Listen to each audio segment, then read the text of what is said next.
Hi, this is Vladimir Štimac from Anadolu Efes. You're listening Sweet 16, best podcast out there.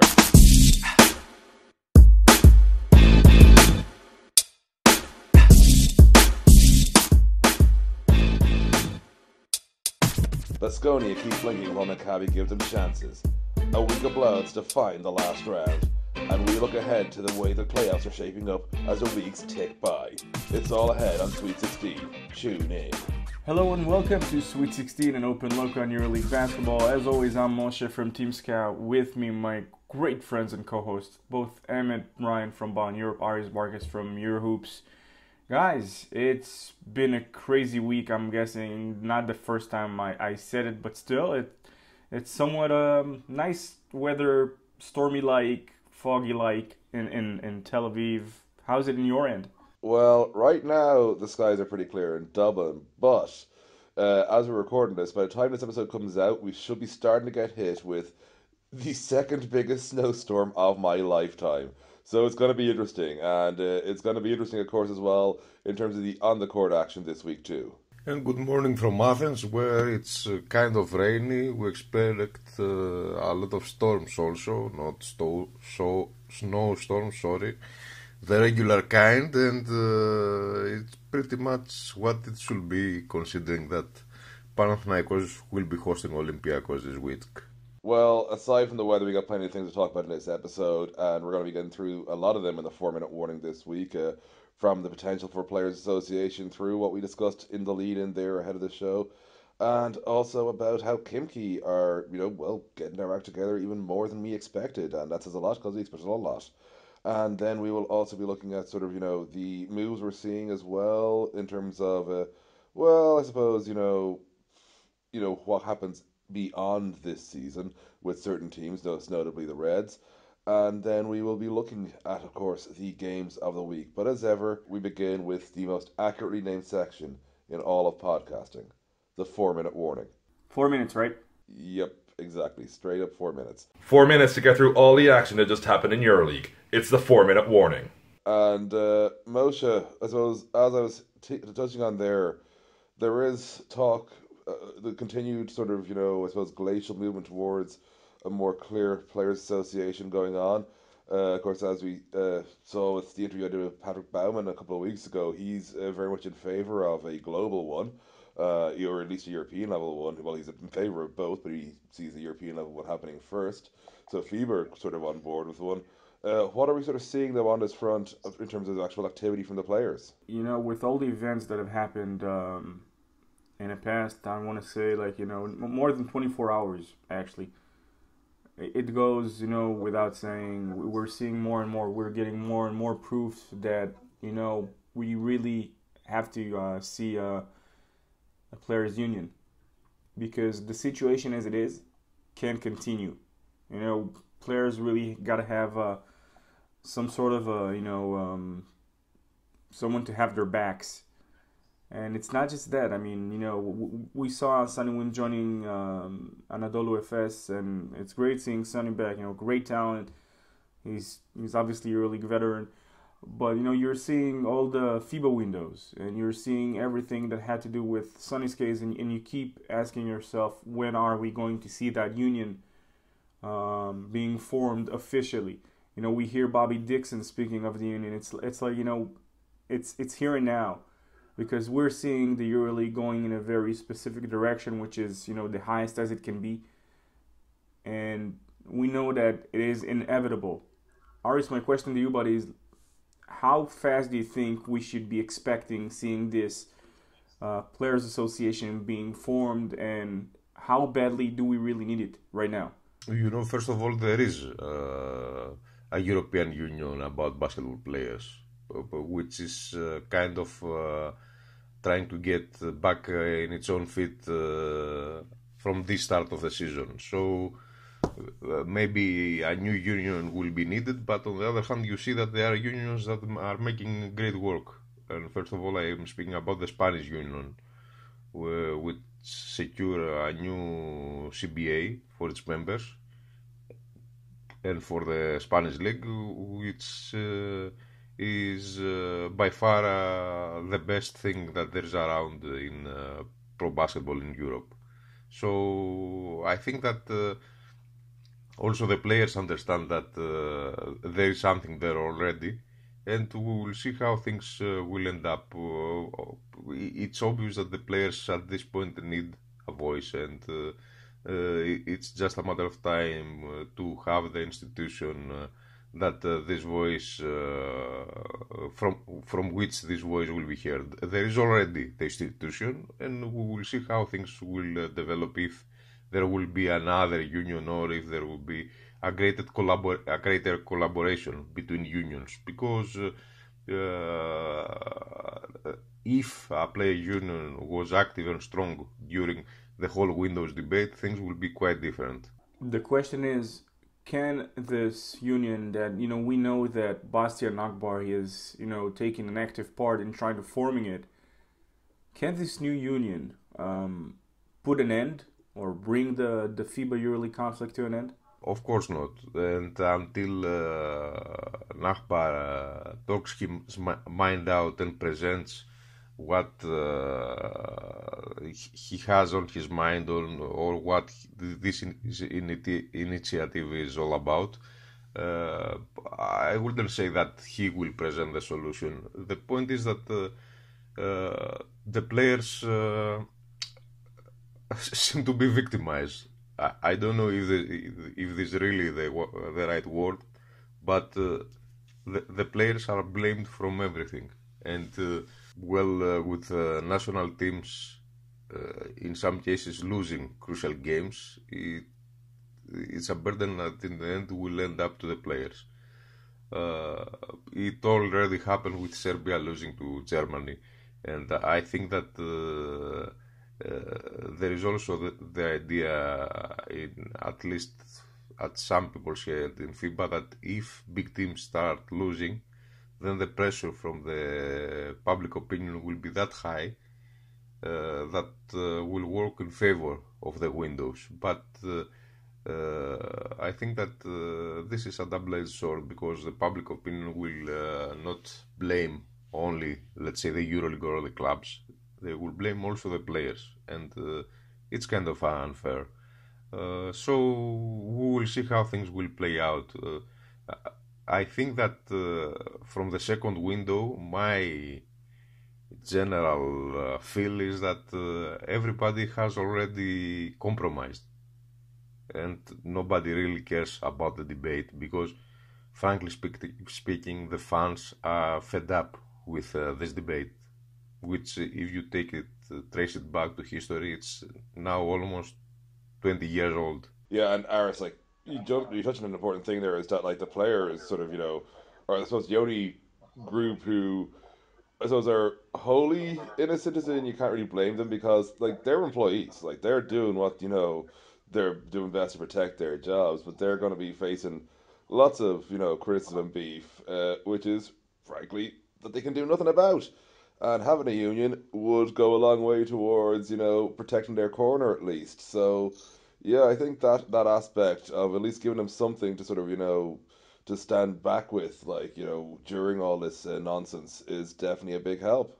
Yeah, we do have to take into consideration that there's they are humans factor, meaning they could get injured. I mean, we saw what happened for Anthony Randolph in Real Madrid.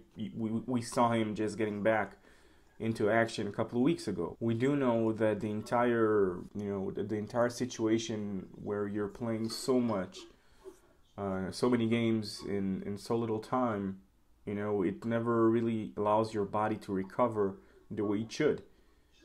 And that's that's another aspect to be taken into consideration. Obviously, when that's the way they make their money, that's how they put bread on the table.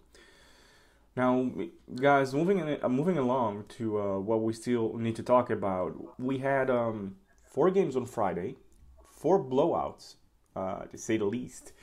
And with the 4 aforementioned blowouts, we are seeing Real Madrid, Žalgiris, Khimki, and Panathinaikos, 4 teams with 14-9, with 6 games remaining. Now, the situation as it is been crazy, in a good way, of course. But what can we take from from it. Like, we're seeing. I don't think that neither one of us would have expected that Madrid and Žalgiris and Khimki, who got back Robinson, by the way, which means we will be seeing him playing more, I'm assuming.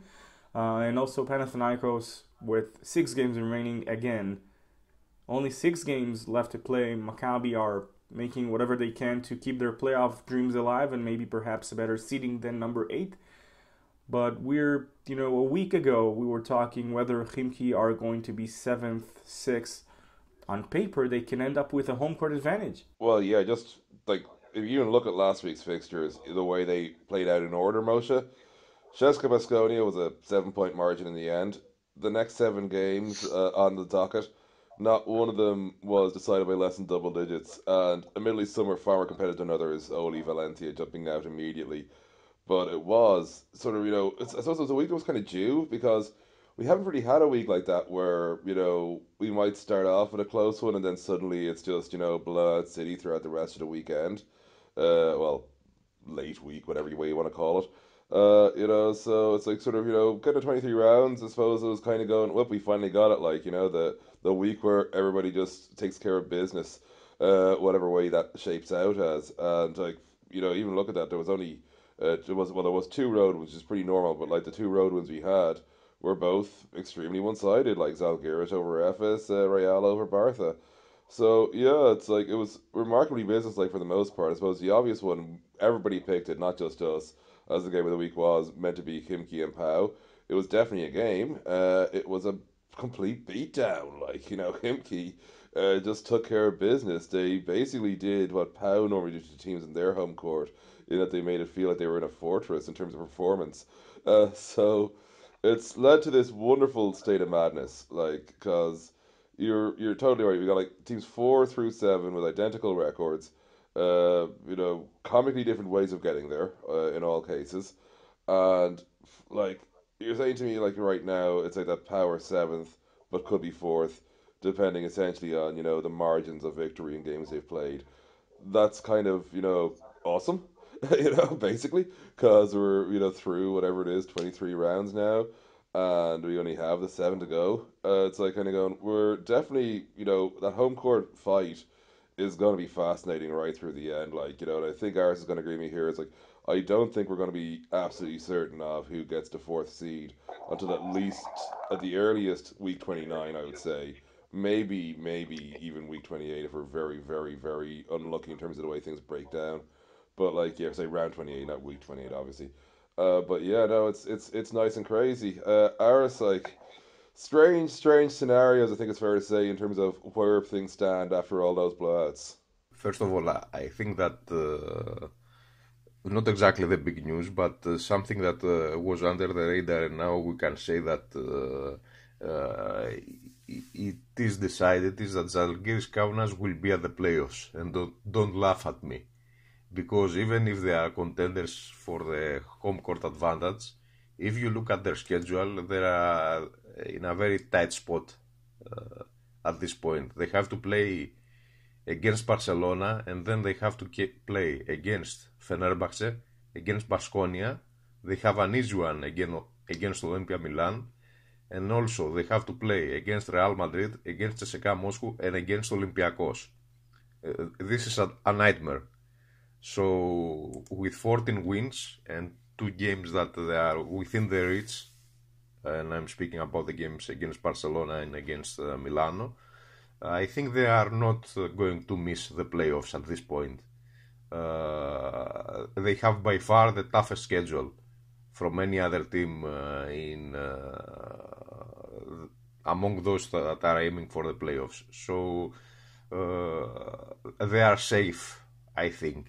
I don't see Maccabi catching up with them, or the teams that they are hunting for Maccabi, Baskonia and Unicaja Malaga, managing to get more than 4 wins, let's say, and that's an ideal scenario for them in the remaining games. So Zalgiris is safe, and we can say the same for all the teams with 14 wins. Maccabi is the only one which lost a big chance this week to extend its lead over Baskonia and Unicaja Malaga. So we practically have three different races. We have a race for the top, with CSKA Moscow being, of course, the favorite to finish on top, and Olympiacos and Fenerbahce having the same record. Olympiacos having the tiebreaker, and both teams trying to decide where they will end up among the top four. They can slip, but of course they have a 2 wins advantage. We have Real Madrid, Zalgiris Kaunas, Khimki and Panathinaikos, who will fight until the bitter end for the home court advantage, and I'm not so sure that anyone will like even having the home court advantage to play against Khimki or Panathinaikos, and of course against Real Madrid in the playoffs. I don't see the home court advantage meaning that much against those kind of opponents. And we have, of course, Maccabi Tel Aviv trying to avoid Baskonia and Unicaja, which are aiming to steal the last spot. Having said all that, the only thing that worries me at this point is that maybe in the last two weeks there will be a lot of calculations for the matchups of the playoffs, and maybe we will see some iffy results and some iffy games. That's all. Well, yeah, I don't think we'd ever accuse teams of throwing games aside from that being defamatory, but we'll definitely say there will be some interesting resting coming up in terms of certain players who might get that extra bit of a break if teams are thinking, maybe we don't need this W. They'll always want the W, but it's a case of if there is sort of, a situation where, well, if we lose this, we get Y. That's the week to rest the guy who's got a sore leg, because you're either way, it's just playing the smart numbers. So looking at that situation in the ranks and sort of how teams will be honoured for it, because of course we did see a noticeable bit of history last week where Alexei Shved of Khimki, of course, and we'll be talking about Khimki in a second, tied a record set by the late great Alfonso Ford for the most games in a row with 16 points or more scored in EuroLeague of 23. And Moshe, we've got a few awards that we're going to be giving out at the end of the season. Obviously, it's a very, very happy day for us, because we have been talking back and forth about naming the awards and what are they going to be all about. I mean, we did start off with Emmett's great idea of the Golden Langford. So that's how it all started. To those of you who don't remember. Having said that, Emmett, Aris, I think it's time to announce the other awards. So if you want to take the honors for each of us taking one and explain all about it. So yeah, the Steam Match Hustle, which I think is one of our more self-explanatory awards we'll ever have, whereas the Golden Langford involved a lengthy explanation for myself over historical performances of Keith last year in terms of foul drawn. The Steam Match Hustle is who is the most Vladimir Steam Match player essentially in EuroLeague. Admittedly, this is a league which of course features the actual Vladimir Steam Match. In terms of sort of, just basically work rate, grind it out. The guys who, I'm not saying Vlad isn't athletic, but it's he manages to show that he can get a lot done around his athleticism rather than just through it, so to speak. So that type of player definitely is who we'll be recognizing with that award. And of course we have the Stone Rock Brawler. You might remember the big man of Siena, who always love a tough guy who can make things happen, maybe use a little bit of his elbow, and being there to stand up for his team and his teammates. And well, we have to admit that he did get a very high number of fouls committed. Very high number. That's also part of the job. Yes, we're going to end with a blast. So, the IC Blue Span is practically a combination of one David Blue and another one, not just another one, the only Vasilis Spanoulis. So if you had to take a final shot that you knew that is going to go in, should the player will get the ball, so yeah, you would have went probably to you would have wanted to have V-Span or David Blue on your team. You wanted them to take the final shot. You would have known that they would hit that shot. So with that being said, what happens when you try to combine David Blue and Vasilis Spanoulis? You get the IC Blue Span, and this is the final award to be given for the buzzer beater and a Final Four in Belgrade, May 2018. You know, Moshe, we're going to get murdered if Nikos Pappas wins that award. Because of being Panathinaikos guy named after, getting an award named after Olympiakos guy. Both teams are going to kill us. In fairness, most of the fans who listen to this show are pretty cool, so I think we'll be fine. They'll get it a bit funny. And of course, we did mention at the start of that segment the man who has been making a bit of history this week, and he is also the leader in the Golden Langford chase. Alexei Shved was part of that Kimki side, which really, really impressed against Panathinaikos. Like, we can talk about issues Panathinaikos had on the floor and all that, and there's plenty. But, like, the last couple of weeks, we've really seen Kimki go from being, you know, potentially falling into the Kimki we used to know to being the Kimki, as I would say, that Aris described them at the start of the year. It's like the only reason we're doubting them is they're called Kimki. And, yeah, I don't think we can really doubt them the way they've been playing the last few weeks. So, like, Aris, you look at sort of that sort of step up from Kimki, like, because they're still waiting on Thomas Robinson, so it's not like they're that much healthier, you know, in terms of bodies. Is it basically chemistry that they're just getting together, that they're, you know, ready for this run for a shot at home court? There obviously are, you know. Kimki, I think from the get-go was built in order to be a contender, no matter what Kimki was publicly said. And also, I think that they're kind of focused in the EuroLeague. If you watch the result in the VTB United League, at this point it's obvious that EuroLeague is their main concern. And even if you don't consider Alexei Shved efficient, you can't deny that there is no better scorer at this point playing in the EuroLeague. I don't know if this will change, especially in big games, but Shved so far has been a scoring machine.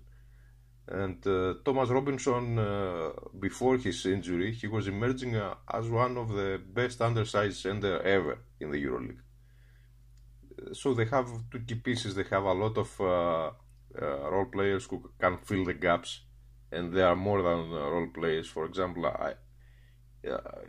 yes, you can build a EuroLeague team around Tyler Honeycutt, but he's not exactly a role player. He's much more talented, and the same applies for a lot of other members of Kimki. Stefan Markovic is not a role player. He's one of the best pure point guards around. So yes, they are a dark horse. I think they're a dark horse, and they can end up surprising Real Madrid, because at this point I consider Real Madrid the favorite to finish on the top four. And having said that, there is the implication that Madrid will bring in the last leg of the regular season, and also the the playoffs, will bring back Sergio Llull. If this happens, then this is a total game changer. I think that the impact that Llull and Robinson will have in this race will be amazing. And also there will be impact from the acquisition of Mike James from Panathinaikos. I don't really see Payne being ready to contribute big and change the fate of Panathinaikos, but Mike James can really make things happen, especially at the home court of the Greeks. Zalgiris is pretty much what we have seen so far, and they have been remarkably steady despite having a relatively short rotation. So, yeah, I see Kimki and Real Madrid being the favorites to squeeze into the top four. You know, I gotta ask. You know, we're seeing. We were talking Shved. Now I know that if we would have went on another award called the Grind for most minutes played, I'm guessing that Shved would have gotten it. But Aris, a few years ago, not that long ago, when Coach Bartzokas was coaching another team from the VTB, I'm obviously talking about Lokomotiv Cuban, he had another guy who was playing a lot of minutes, and I'm obviously talking about Malcolm Delaney. Is that somewhat of a good comparison, saying that Zved is, he's to Khimki what Delaney was to Cuban a few years ago. You can say that, but they are not the same player. Delaney was also creating for everyone else. Zved is pure scoring, so there is no clear head-to-head comparison. But it's obvious that if you take Zved out of the equation, and we haven't seen this happening so far in the season, it will be a little bit strange and awkward to see how Khimki will produce points, because they have the talent, they can do it, but Zved is so dominating of their offense that you simply can't imagine that at this point. And Moshe, we've been talking a lot about the battles at the sort of, well, the top is the wrong word, in the middle. The battle for the last playoff spot is essentially a three-way race now. Maccabi with a 2-game lead over both Unicaja and Baskonia. But it's Unicaja who sort of drag themselves back into this. Like, Baskonia are the ones who, every time Maccabi might open up a chance for them, they blink. And likewise, every time Baskonia give Maccabi a chance to, hammer it home, bring that lead forward, they blink. And so we're essentially in this holding pattern where Maccabi are going to maintain a 2-game lead, it would seem, ad infinitum. There will never be playoffs. There will just be a forever period of Maccabi leading Baskonia by 2 games. Like, what's it going to take for one of these sides to actually break out and, I know, call me crazy, change the actual gap between the two teams, Moshe? Well, I have to say, no, I'm not. It's not like a Beverly Hills Cop reference, but the heat is on regarding that. These two teams. I mean, I'm not, and with all due respect to Malaga, okay, with all due respect to Malaga, I do not consider them to be a lock in the playoffs. Actually, I think that they will not make it to the playoffs. But it's not for the lack of respect. It's for the current situation, meaning Baskonia have beat them at home. And actually, Baskonia has the 2-game advantage over them. So it's like Baskonia have like a 3-game advantage over them, which kind of, it puts them in a very problematic situation. Now, the funny thing is we keep talking about 2 games and we kept talking about the 4 blowouts we had last week. I'm not saying it's going to happen. It's highly, highly unlikely not to happen. But in a way, Maccabi are still in the fight for a better seed than number 8. Because if they manage somehow to get the win over Khimki in Tel Aviv and manage to also, pretty much cut down they are 2 games behind. So if they're going to enter, if they're going to be in the mix in, kind of a quadruple inner group or whatever, they're going to have a very good chance to finish in a better seeding than what they are now. Obviously, when I'm saying the heat is on is because I think Maccabi are supposed to play in Baskonia, right near the end of regular season. We are talking game 29. So if Maccabi really wants to make it, they're gonna have to get to the 29th game, having a 3 games advantage over Baskonia. Yeah, it's getting silly. I think is the best way to describe that setup, Moshe. In terms of movements, and Aris did touch on one of them there, but too hot to handle, too cold to hold. The Call of Ghostbusters, now they're in control. When will we see Bobby Brown?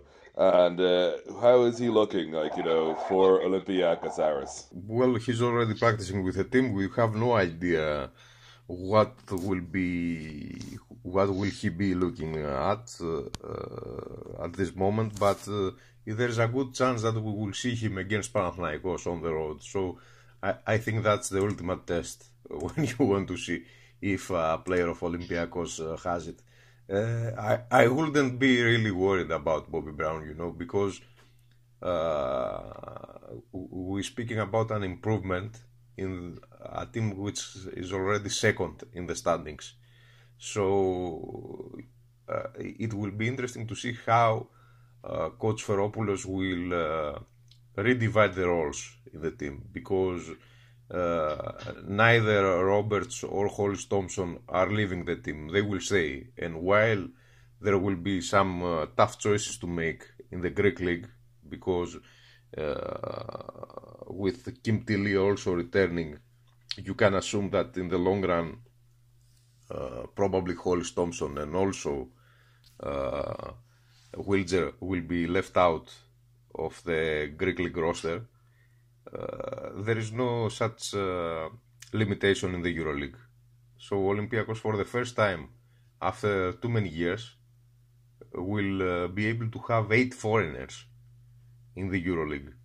And it will be interesting to see how things will play out, because with Tilly returning, with Bobby Brown being obviously one of the top backcourt options, I believe that the minutes of Hollis Thompson and probably also the minutes of Vangelis Madzaris will be cut down. And it will be interesting to see the dynamic that Roberts will have from now on in the backcourt. And you mentioned, by the way, Brown, I'm just greedy. I just like watching him play. So, him being in a time zone that suits me is great. So it's like, you mentioned, of course, sort of, those sort of adjustments. And I suppose, like, we are sort of, none of us are getting younger boys or girls for our listeners. And Georgios Printezis celebrated his 33rd birthday during the week. Billy's the youngest man. Are we sort of, seeing, Olympiacos starting to think about how they're going to look once they have to, not necessarily move on entirely, but certainly reduce the roles of those two guys as they get older? That's a long-time conversation, but first of all, you have to take into account two things.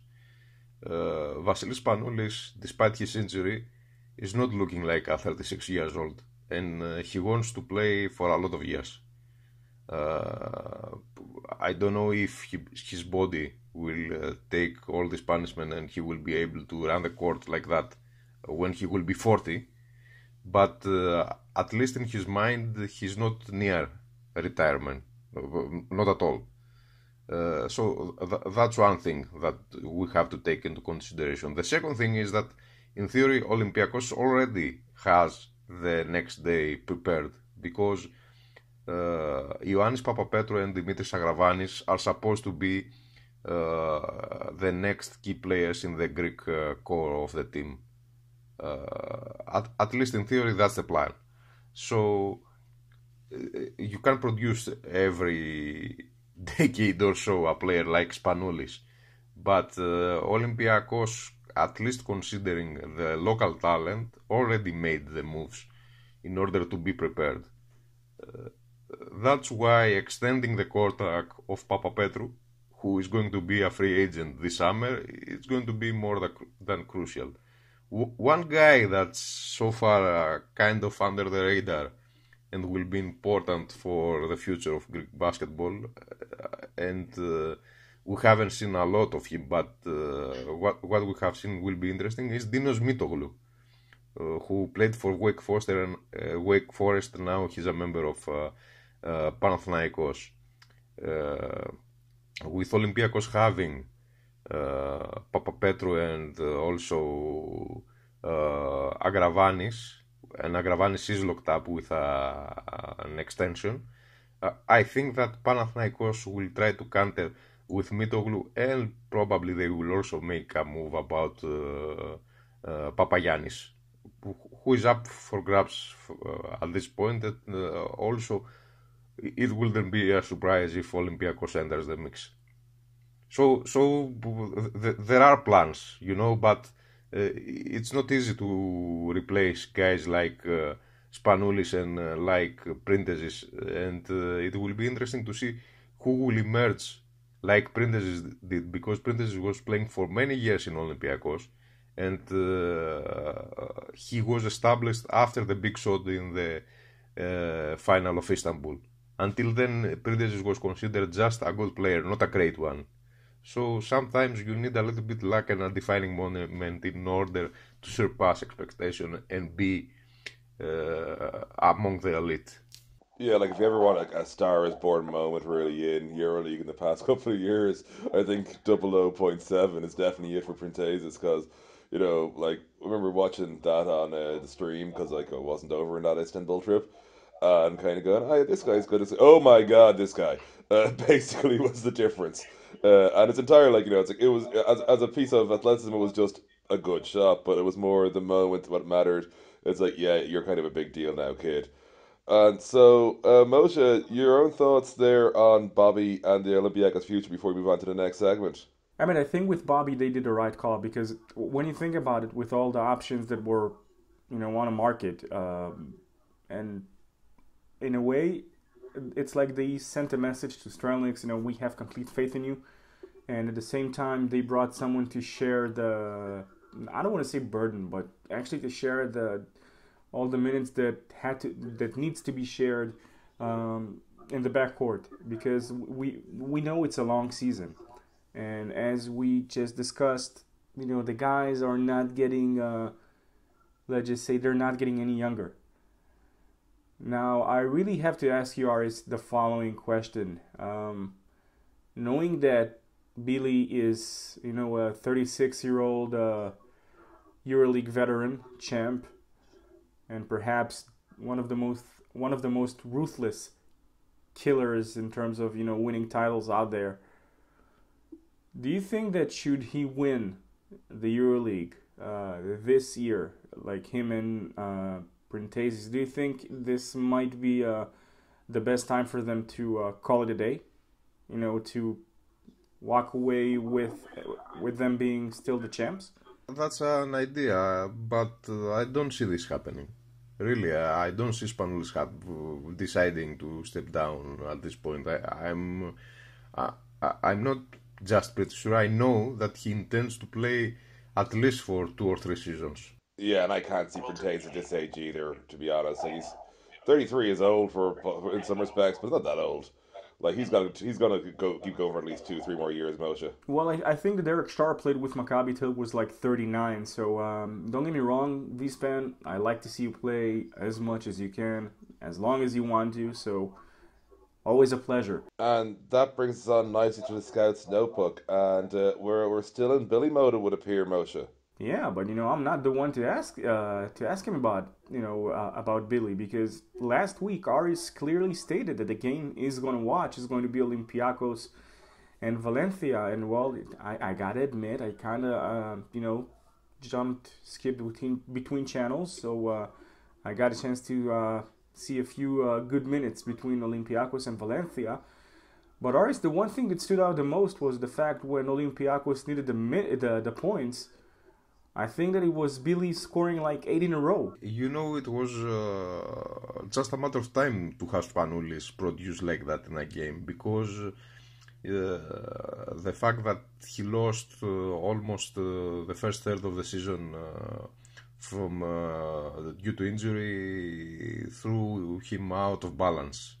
Spanoulis is a player who must find his rhythm through practice and games. So the good news for Olympiacos is that he seems to finally get into his groove when it matters the most. The question is if, because we are just at March at this point, if this will carry out until May. That will be interesting to see. Well, Spanoulis was not the only one to provide a great performance during the weekend. We also saw, Dorel Wright coming up big in Bamberg's win over Zvezda. Sorry, it wasn't a win, it was another blowout. Sorry, Zvezda.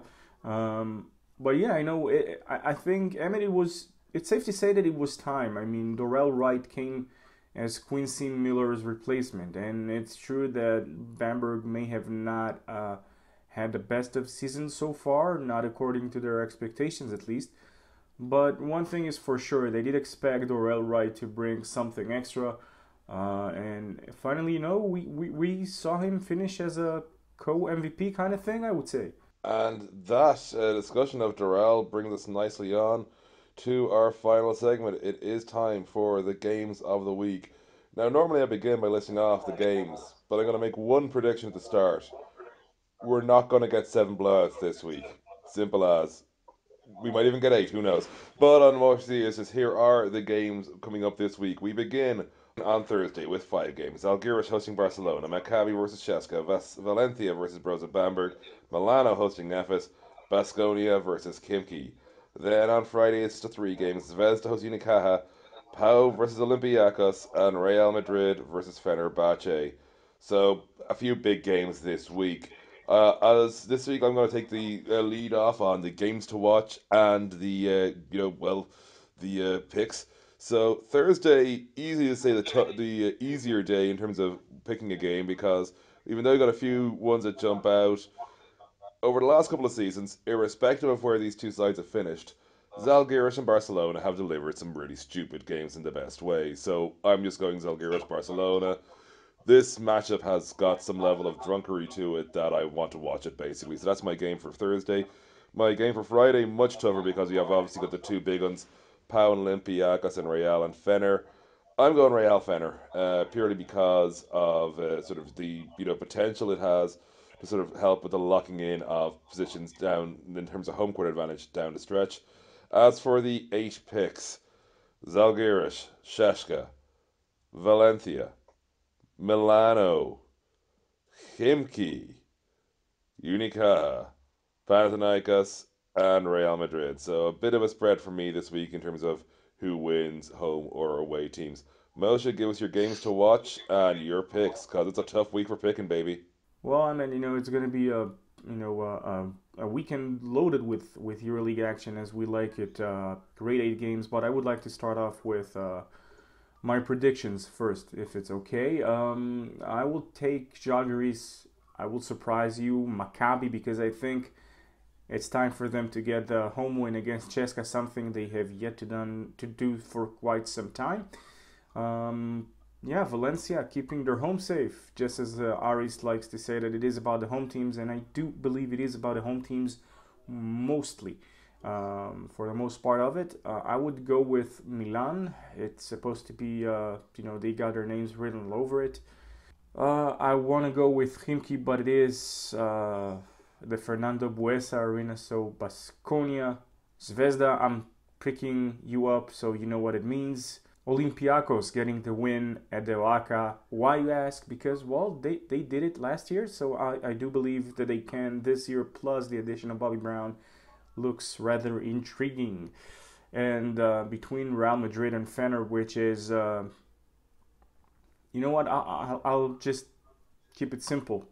First, I would take Madrid, and I would take Madrid. No, Fener. Yeah, I know I'm kind of sometimes it happens when I'm kind of changing between my picks. No, it's okay, it happened. And usually when it happens, it means that my weekend usually ends with 5 or 4 successful predictions. So who knows? Maybe I can take it all, I can go the distance this time for the first time. Having said that, I would like to pick 2 games on Friday because when you look at the card, you have great games with Žalgiris and Barcelona. You have Baskonia and Khimki that, these 2 games could easily be the games of the week in terms of their importance.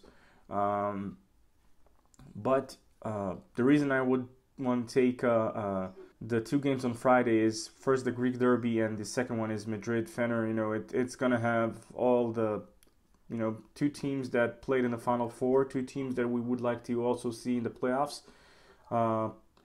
facing each other. I'm talking Panathinaikos, Olympiacos, and obviously Madrid-Fener from last year's Final Four and the one before that. So it's going to be interesting. These are the 2 games for me. The great card on Thursday as well. If you would have twisted my arm and said, make a pick, I would definitely take Baskonia Khimki on Thursday, though. And Aris, your games to watch and your picks. Okay, guys, I will go simple, really simple on this. As you said before, it's about the home teams. And the only game in which I think that the guests have a real chance to get it done is the game between Maccabi and CSKA Moscow, and that's the game that I'm going to watch because it's a game with huge implications.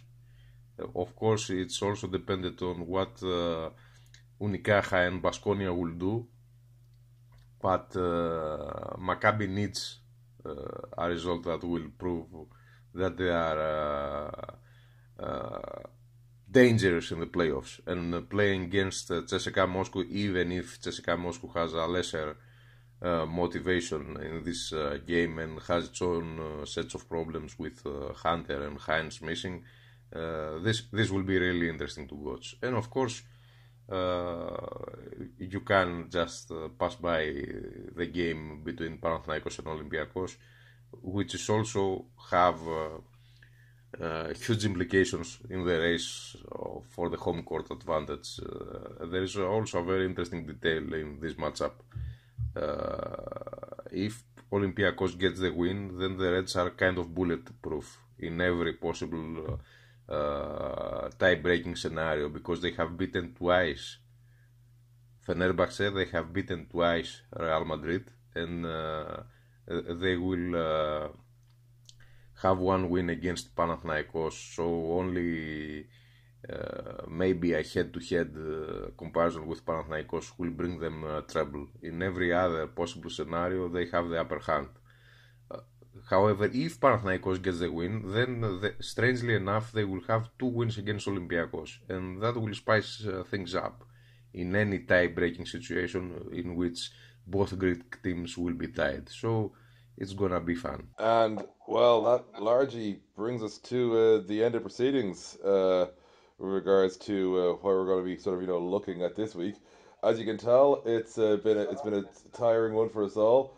But over the course of the recording, and folks, we only recording an hour. My forecast of the sky still being clear before the storm. It is now completely overcast in Dublin. We are already starting to get the scary stuff. So on that bombshell, I'm definitely going to rush off this call for the show. But as ever, you can find me ballineurope.com, at BIE_basketball on Twitter, and of course, YouTube channel is Ball in Europe as well. Aris, where can they find you before the oncoming storm envelops me? As always, you can find me on Eurohoops.net, and you can also find me in my private social media, and you can sometime watch me, or certainly you can hear me commentating games at Cosmo.tv. Aris, I got it. Made you look beautiful on TV. Well, I have to lose some weight, I think, but yes, I'm not that bad on the eye. I have to admit that too. The problem is that you know what, being on television, it's not that exciting compared to other things in journalism, and I might admit that sometimes it's more of an entertainment value than being a journalist.